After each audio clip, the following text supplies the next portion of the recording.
So God created man in his own image. In the image of God he created him. Male and female he created them.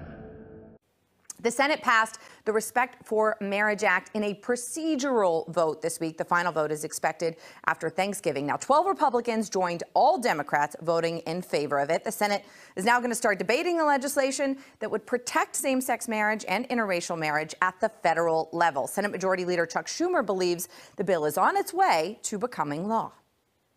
After the vote, I got on the phone with my daughter and daughter-in-law and told them the good news, that marriage equality is now on the march towards final passage. Thank goodness. Woe to those who call evil good and good evil, who put darkness for light and light for darkness, who put bitter for sweet and sweet for bitter. In Genesis 1:27 through 28, we read, God created man in his own image. In the image of God he created him, male and female. He created them.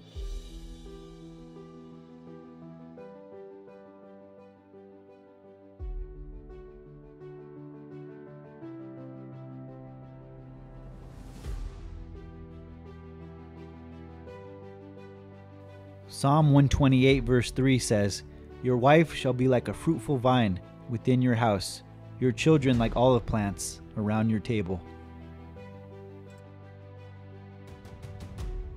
God blessed them, and God said to them, Be fruitful and multiply and fill the earth and subdue it, and rule over the fish of the sea and over the birds of the sky and over every living thing that moves on the earth.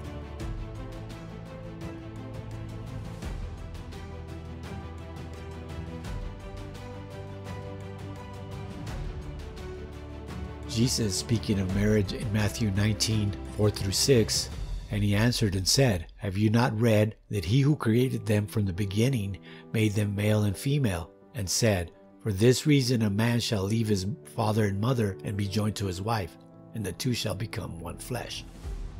So they are no longer two, but one flesh. Whatever therefore God has joined together, let no man separate. Let no man separate, Jesus commanded. But in this generation, marriage, which from the very beginning was sanctioned by God, is no longer honored or respected as God intended.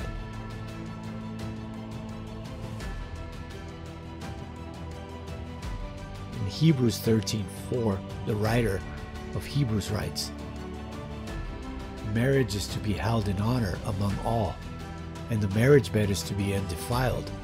For fornicators and adulterers, God will judge.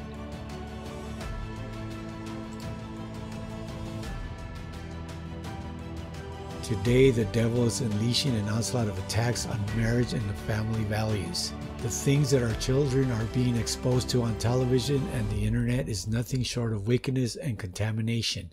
Shows that once still held to family values has now become the norm. Sexual immorality, drunkenness, fornication, homosexuality, idolatry. God will judge.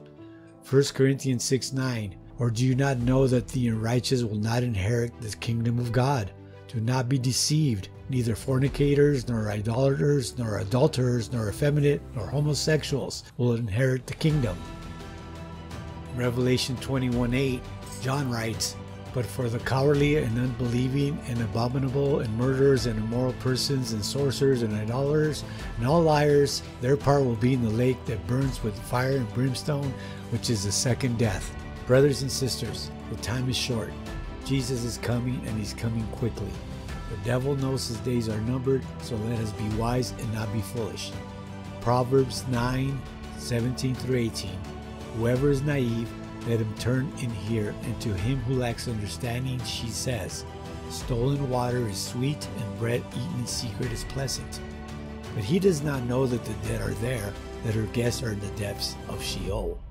In other words, sexual encounters may taste sweet and be pleasant to the foolish man or woman, but death awaits them. My friends, take heed and be wise. Proverbs 9:10.